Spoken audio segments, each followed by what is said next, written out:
Bonjour à tous, aujourd'hui on s'attaque à un exercice Minpon qui est tombé pour les MP. C'est tombé à l'oral, donc c'est un exercice sans préparation, c'est ce calcul de limite là.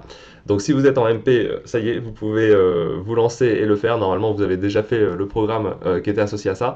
Et bon, pour ceux qui sont en PC, PSI, c'est à la limite du programme. C'est-à-dire si vous avez fait un peu de hors programme, peut-être que vous pourrez le faire, mais c'est difficile pour vous, ça utilise des notions qui ne sont pas dans votre programme. Donc c'est plutôt pour les MP. Moi je vais tout de suite lancer la correction. Et vous, je vous invite à l'essayer avant de regarder la correction, parce que sinon c'est moins intéressant pour vous. Allez, c'est parti, on va corriger ce calcul de limite. Donc on veut calculer cette limite. La première chose à remarquer quand on veut calculer cette limite, c'est qu'il y a des n plus k partout dans la somme. Donc ces n plus k là, oui, effectivement il faut les remarquer, et en fait remarquez qu'on peut tous les intégrer dans une fonction. C'est comme si cette somme c'était la somme des f de n plus k.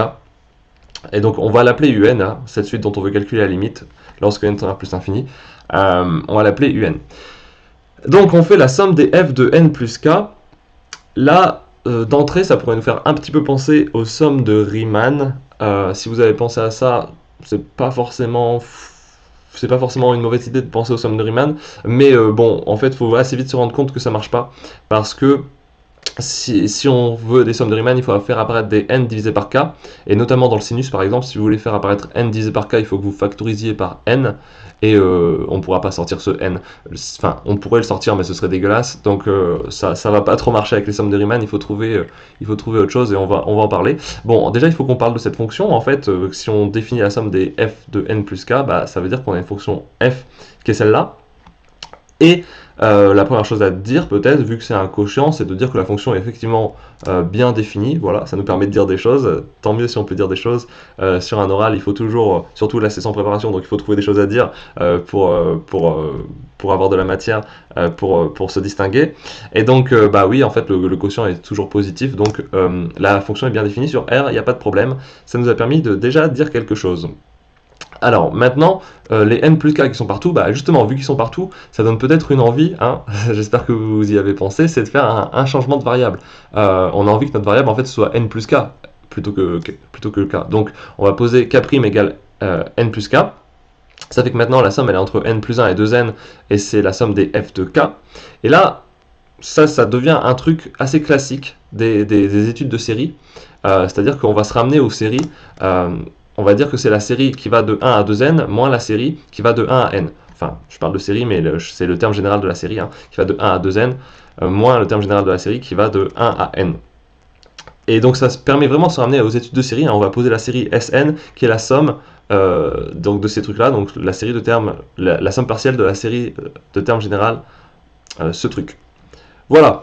Et là maintenant ça commence vraiment à ressembler à des exercices classiques de prépa, quand on a le terme de la série S2n moins le terme de la série Sn. C'est un truc que vous avez beaucoup sur la série harmonique, mais bon, on va en reparler. Et donc, une première chose à voir, c'est de se demander, bah, vu qu'on a une série maintenant, est-ce qu'elle converge ou pas?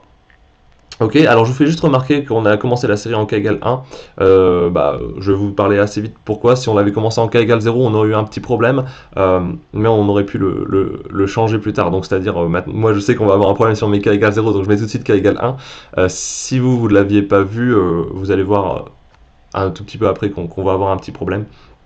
Mais donc du coup il faudra le changer, mais c'est pas très important. Donc cette série-là, il faut déjà connaître sa nature, parce que si elle converge, on a fini tout de suite. Donc c'est quoi sa nature? Bah voilà, on fait un petit équivalent. En haut, c'est équivalent à k. En bas, c'est le k carré qui l'emporte. Donc c'est équivalent à k sur k carré, donc 1 sur k. Et la série est 1 sur k, bah c'est bien connu que c'est une série divergente. Donc la série Sn diverge elle aussi. Et vu qu'elle diverge, bah ça fait plus l'infini moins l'infini. Donc pour le moment, un est une forme à déterminer. Il faut qu'on fasse un développement de la série Sn pour qu'on puisse trouver la limite de un, pour savoir comment S2n compense Sn. Est-ce qu'il se compense ou pas, etc.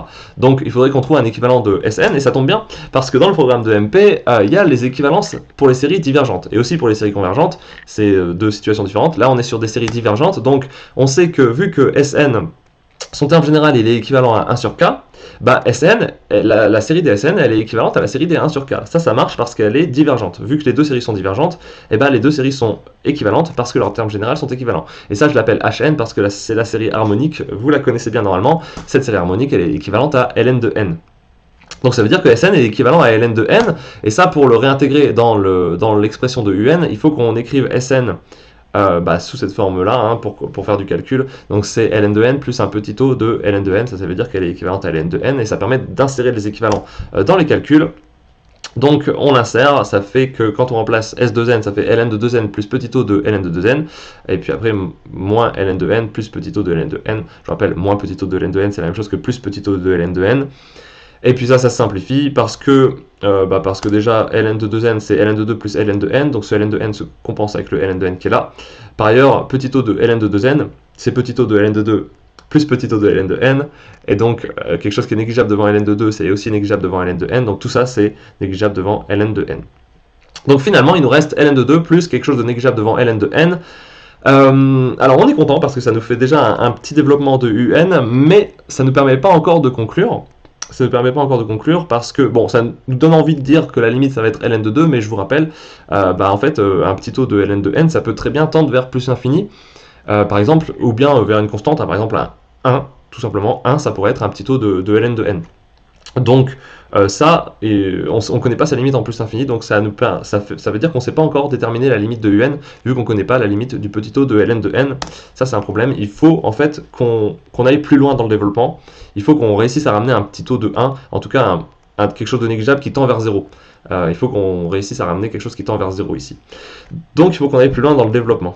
Donc pour continuer le travail, j'ai mis toutes les informations importantes qu'on a notées depuis le départ en haut. Donc je vous rappelle, donc on veut calculer la limite de un qui est en fait s2n moins sn, avec sn qui est ce truc là, et on a montré que sn c'est équivalent à la série harmonique hn qui est équivalente elle-même à ln de n. Alors nous, si on veut le développement de Hn, on sait que Hn c'est ln de n plus la constante de l'air plus un petit o de 1. Donc si à la place d'étudier Sn, on étudiait Hn, on pourrait conclure tout de suite que ça tend vers ln de 2, parce que en fait on aura le petit o de 1 ici, le gamma va se compenser, et donc ça marcherait. C'est un exercice très classique avec la série harmonique, cet exercice-là.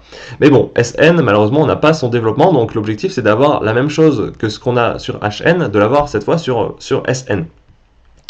Alors, en général, quand on veut le terme qui suit, ce qu'on fait, c'est qu'on retranche l'équivalent. Donc là, Sn, on sait qu'il est équivalent à ln de n, donc on pourrait étudier Sn moins ln de n. Mais le problème, c'est que, comme vous voyez, quand on a fait l'équivalent, là, il y a un petit intermédiaire, il y a le Hn quand même qui a servi d'intermédiaire pour les deux. Et donc, en fait, ça va être compliqué de faire directement Sn moins ln de n. On pourrait le faire, mais en fait, ce serait plus compliqué. On va être un peu obligé de passer par Hn. C'est-à-dire autant faire tout de suite l'étude de Sn moins Hn pour trouver la suite du dl de Sn. En fait, il faut étudier Sn moins Hn. Et donc on calcule pour voir ce que ça fait. Ça fait la somme en fait du terme général de Sn moins 1 sur k qui est le terme général de Hn. On met tout au même dénominateur. Ça fait des k carrés qui se compensent en haut. Et donc je factorise par un moins ici pour avoir en fait en haut 2 plus sinus k, et en bas on a juste le dénominateur commun qui est là. Ça nous fait en fait une nouvelle série à étudier, et donc quand on étudie une série, on commence par savoir quoi faire. On commence par voir est-ce qu'elle converge ou pas, est-ce que son terme général converge. Donc il faut étudier la nature de cette série, et donc on regarde son terme général, il est équivalent à ce truc, en bas c'est équivalent à k au cube, parce que voilà, la parenthèse là est équivalente à k carré, et en haut on peut pas simplifier parce qu'on a le sinus k qui est un peu embêtant. Mais en tout cas c'est une série à terme positif, parce que 2 plus sinus k c'est tout le temps positif, 2 plus sinus k est tout le temps supérieur à 1, et donc on peut la comparer à 1 sur k au cube. Alors il y a une petite erreur, c'est plus petit, non pas plus petit que 1 sur k au cube, mais plus petit que 3 sur k au cube, parce que sinus est plus petit que 1, donc ce serait 3 sur k au cube ici, pardon, c'est une petite erreur, ça change pas le résultat. Mais cette série, donc la série des 1 sur k au cube, tout comme la série des 3 sur k au cube, convergent. C'est une série très classique, parce que tout simplement on a une puissance supérieure à 2 ici, et donc ça veut dire que la série elle converge là. Donc Sn moins Hn, ça converge vers une limite L. Là on a vraiment quasiment fini, parce que si Sn moins Hn converge vers L, ça veut dire que Sn moins Hn est équivalent à L. Autrement dit, Sn moins Hn c'est égal à L plus un petit o de 1. En gros un L plus un petit o de L, mais petit o de L c'est la même chose que petit o de 1 si L c'est une constante, d'accord? Donc Sn moins Hn c'est égal à L plus un petit o de 1. C'est-à-dire que Sn égale Hn plus L plus petit o de 1 en faisant passer Hn de l'autre côté, et on remplace Hn par sa valeur, ici, que j'ai écrite. Ça veut dire que Sn, c'est Ln de n plus la constante de l'air, plus la limite L qu'on a vue juste au-dessus, plus un petit o de 1. Et là, ça y est, on a gagné là. Je ne sais pas si vous le voyez, et vraiment, on a notre développement de Sn avec un petit o de 1. Donc, il n'y a plus qu'à réinjecter ça dans la définition de UN que j'ai laissée en haut. Donc UN c'est S2N moins SN, on remplace, ça fait Ln de 2N, donc plus le gamma plus L là, plus petit o de 1, moins Ln de N, moins gamma moins L, qui se compense donc avec le gamma plus L, plus petit o de 1. Les petits o de 1 se mettent ensemble, le Ln de 2N, on l'écrit Ln de 2 plus Ln de N, les Ln de N se simplifient, il reste donc Ln de 2 plus petit o de 1. Et voilà, on a fini, ça converge vers Ln de 2. Donc finalement, notre suite UN converge vers Ln de 2. On a gagné. C'est un peu comme la série harmonique, on fait juste un petit pas de côté en fait, parce que voilà, le terme général est équivalent à celui de la série harmonique, mais il est quand même pas pareil, c'est quand même un petit peu plus gênant. Ce qui conclut notre exercice. Voilà qui conclut l'exercice. Donc je pense que dans cet exercice, il y a plusieurs points importants que vous devez repérer. Le changement de variable des n plus k en k', ça c'est vraiment quelque chose d'attendu, je pense. Le fait de poser une fonction et de dire qu'elle est bien définie, je pense que c'est important pour commencer. Vous avez aussi le lien avec la série harmonique. Ça, je pense que c'est vraiment un truc qui est important à voir par vous-même. Et après, probablement que les examinateurs vous auraient aidé pour la suite. Mais effectivement, ça, c'est trois points importants à avoir détectés par vous-même. À vous de faire l'analyse, de voir à quoi vous avez pensé ou pas sur cet exercice, en cherchant par vous-même. Voilà, j'espère que ça vous a plu et je vais continuer à faire des corrections d'exercices. Donc, n'hésitez pas à vous abonner pour voir les corrections qui vont suivre. Allez, au revoir.